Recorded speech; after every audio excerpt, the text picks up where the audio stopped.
Jednoga dana drvosjeća Tvrtko u šumi je sjekao drva. Kad se već umorio, sjeo je uz rub šume gdje je počinjala velika livada obrasla visokom travom. Nedugo kako je sjeo, začuje neko šuškanje u travi pobliže njemu, te ustane da vidi nije li kakva guja ljuta na njega što joj smeta.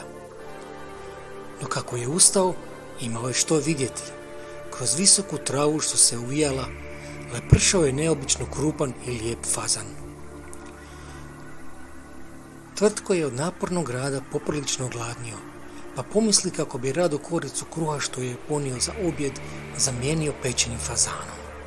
Tvrtko se spusti na koljena, tiho se došulja do fazana, spretno poput mačke skoči i zgrabi ga. Dok se trudio da ga posve svlada, umjesto kreštanjem, fazan mu se obrati ljudskim glasom i reče: "Molim te, pusti me da odem, ja sam fazan iz nebeskoga vrta."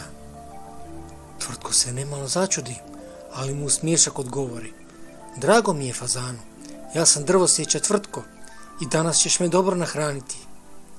Fazan se potpuno umiri, pokunjeno spusti glavu i reče: "Nemoj to učiniti, nemoj me pojesti, ja ću ti se odužiti." Tvrtko se nanovo začudi: "A kako bi mi se odužio, da nisi fazan koji nosi zlatna jaja, kao i ona guska iz bajke?" Fazan mu odgovori: "Ne mogu snesti zlatna jaja, ali mogu ti pokazati djevu koja će ti dragana biti." Tvrtko ostane zapanjen: "Zar zaista to možeš? Ma kako je to moguće?" Fazan podigne glavu i reče: "Još ćeš je danas vidjeti, ali prvo moraš obećati da ćeš me pustiti."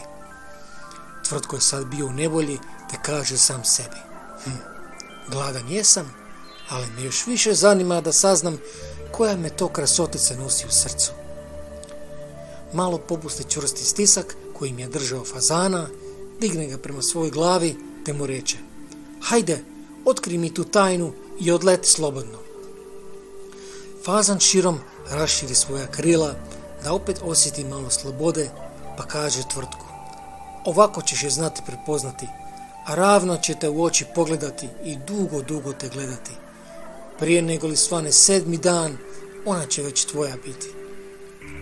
Tvrtko se od srca nasmije i reče: "Pa ja se znači ženim, ne znam lažeš li mi, ali smiješan si i znadeš pričati, pa bi bilo šteta pojesti takvoga fazana.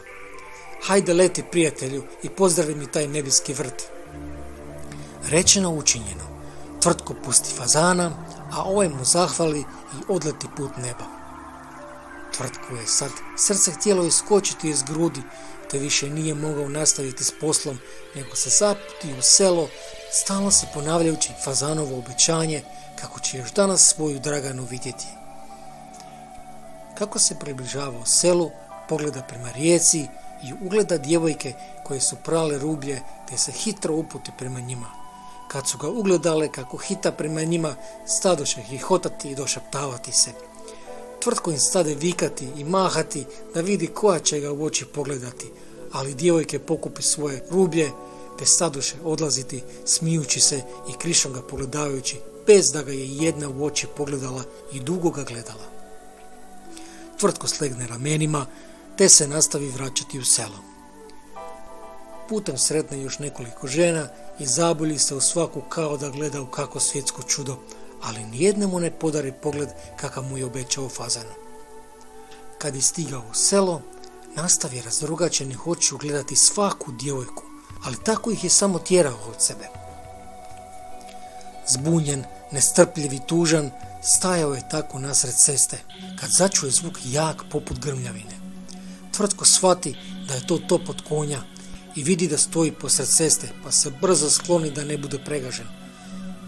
Kočijaš zaustavi kočiju i zamahne na Tvrtka bičem, ali Tvrtko se baci u batnjavu jarovu sa strane i tako se spasi da ga bič ne ošine.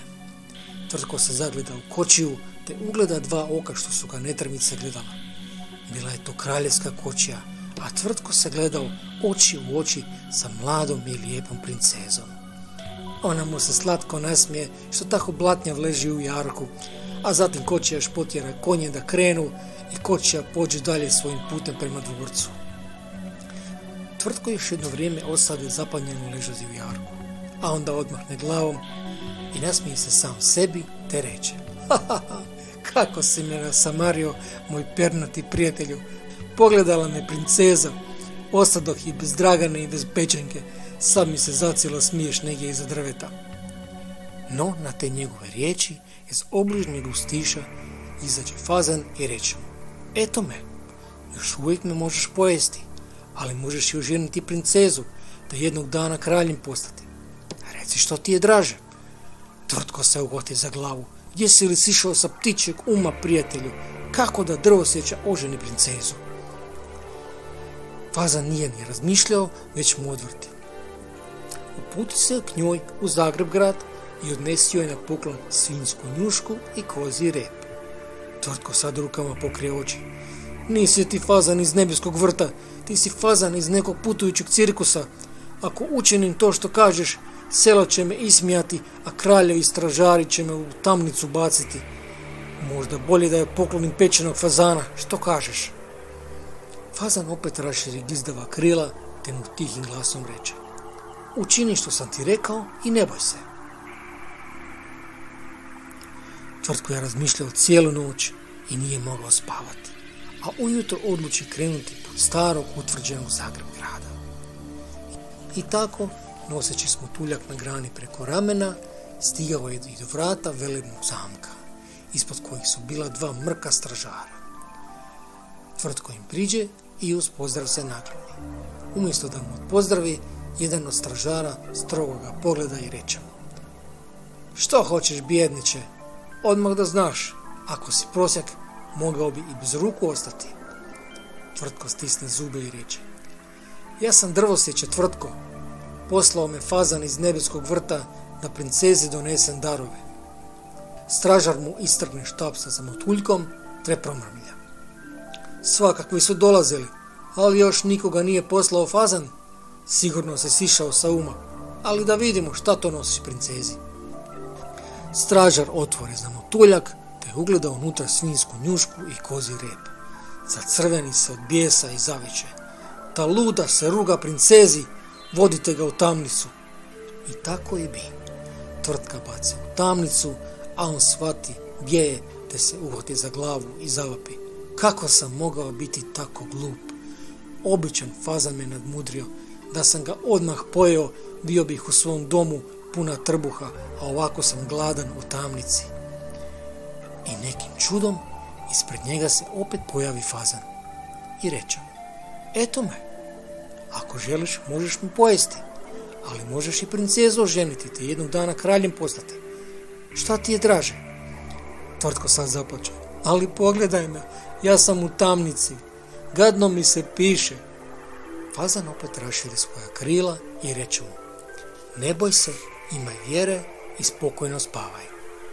Kad ti opet budem ustrebao, samo me pozovi.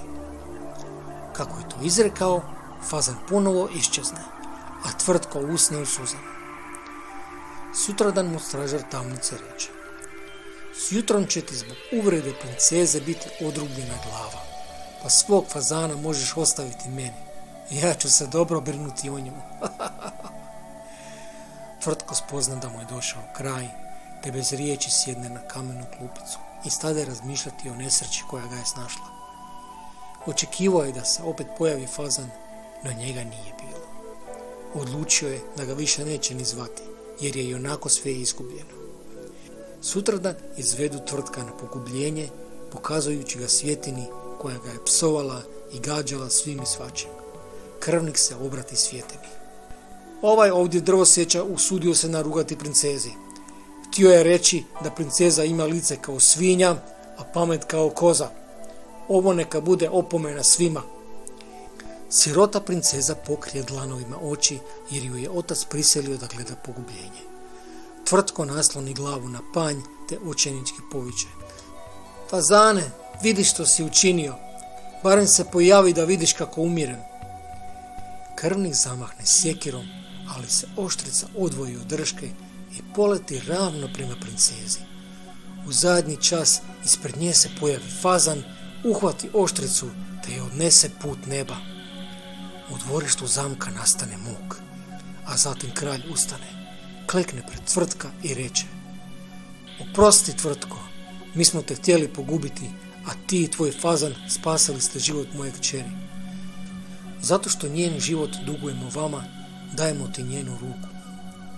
Tvrtko makne glavu s panja i sruši se od nevjerice.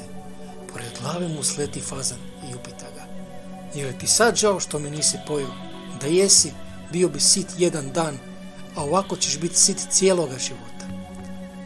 Fazan tada odleti i Tvrtko ga više nikada nije vidio, ali je zato, zahvaljujući njegovu održanom obećanju, oženio princezu, a kasnije je postao i kraljem, te je zabranio da se u cijelom kraljevstvu love i jedu fazani.